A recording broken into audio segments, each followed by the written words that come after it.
supaya orang langkung paham,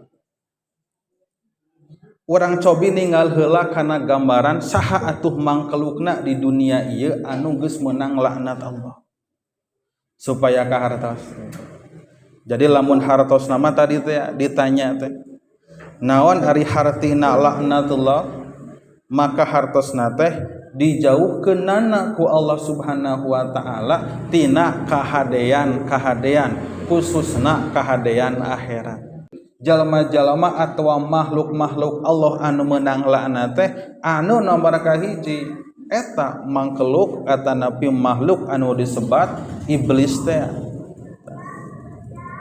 Jadi lamun ditaroskeun kumaha posisi iblis di sisi Allah Subhanahu wa taala, maka mutlak sama sekali eueuh kahadean ti iblis mah.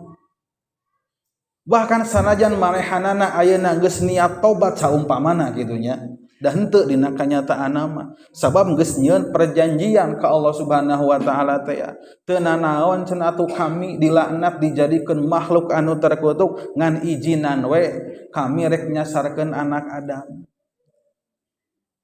Saumpamana ieu mah kitu ngalamun lamun teh mah iblis teh tobat sakeuna ka Allah Subhanahu wa taala geus terlambat. Lamun teh mah setan nyieun kahadean saumpamana kitu ibadah ka Allah ayeuna geus terlambat telat sabab geus dilaknat ku Allah Subhanahu wa taala.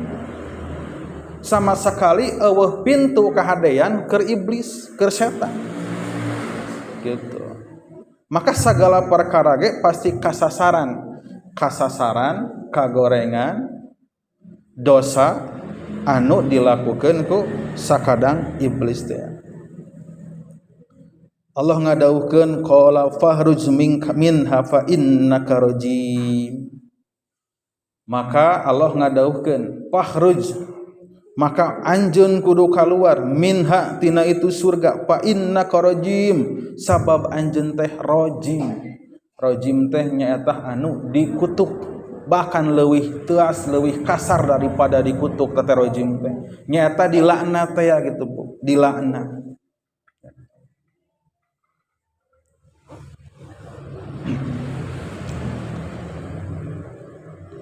Mata urang ngadoa geuningan dina eta lah dina ta'ud a'udzubillahi minasyaitonir rajim.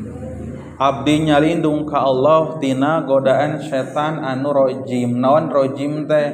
Hartosna teh tiasa anu dirajam. Dirajam teh pan dialungkeun, dialungan.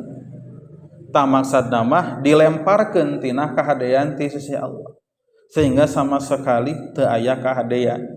Rajim teh marjumun ay matrudun minallah, nyata makhluk anu geus dijauhkeun, diusir, ditundung, pokona mah geus teu meunang bagian kahadean ti Allah, terutama kahadean di akhirat. Lamun ti golongan manusia mah contoh makhluk anu geus dimeunang laknat ti Allah teh nu dicarioskeun we dina Al-Qur'an. Raja anu kejam, anu lalim, anu merangan Nabi Musa, anu disebutna teh Firaun teh teu euleum-euleum pan kitu Bu, orok karek lahir teh diburunuh kitunya. Allah ngadaukeun wa atba'nahum fi hadhihi dunya la'nah wa yaumal qiyamati hum minal makbuhin. Jeung kami geus nuturkeun cenah ngilukeun di ieu dunya kamaranehanana teh laknat. Jadi saumur hirupna ti mimiti bijil akhlak anu teu benerna anu matak ngajadikeun agama Allah rusak, merangan nabi, ngaruksa kana katauhidan, tidinya teu aya kahadean ti golongan jalma nu disebut Firaun teh.